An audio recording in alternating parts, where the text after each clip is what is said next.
Hello friends, discuss करते हैं concrete की वर्केबिलिटी के बारे में। वर्केबिलिटी क्या होती है और ये किन किन फैक्टर्स पे डिपेंड करती है। सबसे पहला वर्केबिलिटी क्या होती है कि कंक्रीट को जो हम मिक्स बनाते हैं तो उस मिक्स को हम कितनी आसानी से अपने ओरिजिनल स्ट्रक्चर में ढाल सकते हैं। जैसा हमें स्ट्रक्चर बनाना है कितनी आसानी से हम कंक्रीट को उस स्ट्रक्चर में प्लेस कर सकते हैं, वो कहलाती है हमारी वर्केबिलिटी। वर्केबिलिटी और स्ट्रेंथ हमेशा इन्वर्सली प्रोपोर्शनल होते हैं। यदि हमारी वर्केबिलिटी ज़्यादा है तो स्ट्रेंथ कम होगी, और अगर हमें ज़्यादा स्ट्रेंथ चाहिए तो हमें वर्केबिलिटी कम रखनी होती है। और वर्केबिलिटी डिपेंड किन किन चीज़ों पर करती है। सबसे पहला वाटर सीमेंट रेशियो। अगर वाटर सीमेंट रेशियो ज़्यादा है तो हमारी वर्केबिलिटी ज़्यादा होगी लेकिन स्ट्रेंथ कम होती है। दूसरा grading of aggregate.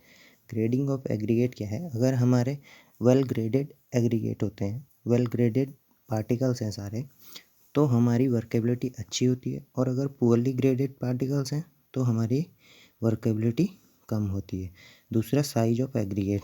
Course size के जो एग्रीगेट होते हैं उनकी वर्केबिलिटी अच्छी होती है, और जो फाइन एग्रीगेट जो होते हैं उनकी वर्केबिलिटी कम होती है। तीसरा, हम वर्केबिलिटी को बढ़ाने के लिए एडमिक्सचर यूज़ करते हैं, एयर कंटेंट, यानी कि एयर एंड ट्रेनर।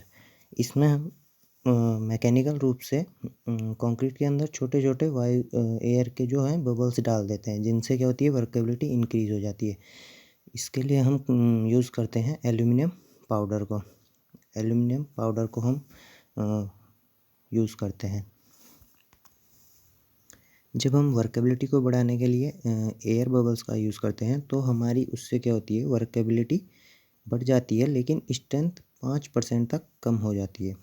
इससे और क्या इफ़ेक्ट होता है कि परमिबिलिटी हमारी कम हो जाती है, सेग्रीगेशन होने के चांस कम हो जाते हैं, और हमारी ब्लीडिंग होने के चांस कम हो जाते हैं। इससे जो है हमारी कंक्रीट में केमिकल रेजिस्टेंस जो है बढ़ जाता है, जिससे हमारी कंक्रीट ड्यूरेबल होती है। ड्यूरेबल का मतलब उसका लाइफ टाइम बढ़ता है, उसमें सल्फेट वगैरह अटैक होने के चांसेस कम हो जाते हैं। दूसरा, हमारा वर्केबिलिटी डिपेंड करती है टाइम टू ट्रांजिट। जैसे हम कंक्रीट को एक स्थान से दूसरे स्थान पर ले जाते हैं तो हमारा उसमें कितना टाइम लग रहा है। अगर ज़्यादा टाइम लगेगा तो हमारी कंक्रीट सेट होती रहेगी और हमारी वर्केबिलिटी कम हो जाएगी। दूसरा, एग्रीगेट सीमेंट रेशियो। अगर एग्रीगेट का रेशियो, एग्रीगेट हमारा ज़्यादा है, सीमेंट कम है, तो हमारी वर्केबिलिटी कम हो जाती है। अब आते हैं कि हम अपनी वर्केबिलिटी को मेज़र कैसे करते हैं। इसके लिए हमारे पास 3 टेस्ट आते हैं जनरली। सबसे पहला स्लम्प टेस्ट, दूसरा कॉम्पैक्शन फैक्टर टेस्ट, और तीसरा आता है वीबी टेस्ट। सबसे पहले स्लम्प टेस्ट की बात करते हैं। स्लम्प टेस्ट में हमारे पास एक कोन शेप की बाल्टी टाइप की होती है, जिसका टॉप डाया होता है 100 mm, बॉटम डाया 200 mm, और हाइट जो होती है इसकी 300 mm होती है। ठीक है। इसमें जो स्लम्प टेस्ट के लिए हम मैक्सिमम जो पार्टिकल का साइज़ यूज़ करते हैं वो होता है 38 mm। Aggregate size, maximum aggregate size 38 mm। और ये टेस्ट हमारा जनरली किया जाता है मीडियम और हाई वर्केबिलिटी के लिए। दूसरा है हमारा कॉम्पैक्शन फैक्टर टेस्ट।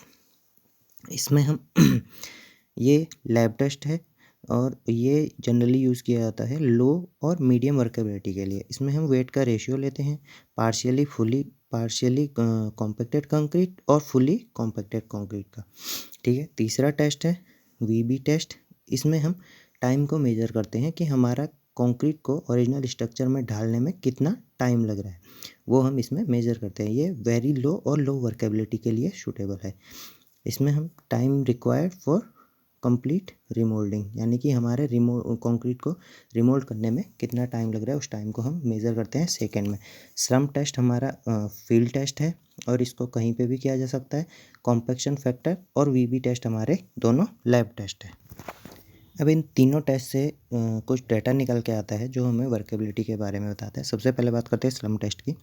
इसमें हम स्लम्प को मेज़र करते हैं में, कि हमारे जो कोन है उसके टॉप से कंक्रीट कितना फॉल हुआ है, टॉप से स्लम्प को मेज़र किया जाता है। स्लम्प की वैल्यू 0 to 25 जो होती है वेरी लो वर्केबिलिटी के लिए, 25 to 50 होती है लो वर्केबिलिटी के लिए, 50 to 100 होती है मीडियम वर्केबिलिटी के लिए, और 100 to 150 या 100 से ज़्यादा जो होती है हाई वर्केबिलिटी के लिए होती है। ठीक है। दूसरा है कॉम्पैक्शन फैक्टर टेस्ट 0.75 से 0.80, ये हमारी वेरी लो वर्केबिलिटी, 0.80 से 0.85 लो वर्केबिलिटी, 0.85 से 0.92 मीडियम वर्केबिलिटी और 0.92 से ज़्यादा जनरली 1 से कम ही होती है, ये हाई वर्केबिलिटी के लिए कॉम्पैक्शन फैक्टर टेस्ट की वैल्यू आती है। तीसरा है वीबी टेस्ट, ये हमारा टाइम है सेकंड में, जितना ज़्यादा टाइम हमें कंक्रीट को प्लेस करने में लगेगा उतनी कम उसकी वर्केबिलिटी होगी, यानी कि 10 सेकंड या 20 सेकंड से ज़्यादा अगर हमें टाइम लग रहा है तो वेरी लो वर्केबिलिटी, और 5 से 10 सेकंड लग रहा है तो लो वर्केबिलिटी, 2 से 5 सेकंड लग रहे हैं तो मीडियम वर्केबिलिटी, और जनरली 2 से 3 सेकंड में अगर हमारी कंक्रीट प्लेस हो रही है तो वो हमारी हाई वर्केबिलिटी में आता है। अब बात करते हैं स्लम टेस्ट से रिलेटेड कुछ वैल्यूज़ हैं जो डायरेक्टली पेपर में पूछ ली जाती है। जैसे अगर हमें रोड पेमेंट करना है तो उसमें हमें स्लम की वैल्यू कितनी चाहिए, तो 20 to 40 mm। अगर अंडर वाटर हमें कंक्रीट की पंपिंग करनी है या पंपिंग से दूसरी जगह भेजना है तो उसके लिए हमें ज़्यादा वर्केबिलिटी चाहिए, 100 से 150 mm। कॉलम और बीम के लिए जनरली हम 25 to 50 mm स्लम की जो कंक्रीट है उसे यूज़ करते हैं। अगर हमें कंक्रीट को वाइब्रेटर से कॉम्पैक्शन करना है तो हमारी वर्केबिलिटी 12 to 25 mm होती है। कैनाइल लाइनिंग के लिए स्लम की value 70 to 80 mm। Normal RCC work के लिए 50 to 120 mm ले सकते हैं, और मास कंक्रीटिंग अगर हमें करनी है तो 25 to 50 mm हम स्लम की वैल्यू लेते हैं। तो थैंक्स फॉर वॉचिंग। एक और पॉइंट, और जो अगर हमें बेस्ट वर्केबिलिटी के लिए अगर हमें पार्टिकल चूज़ करना है तो हम राउंड शेप का पार्टिकल चूज़ करते हैं, जिससे हमारी वर्केबिलिटी बहुत अच्छी आती है, लेकिन इससे बॉन्डिंग कम होती है तो स्ट्रेंथ कम हो जाती है। Thank you.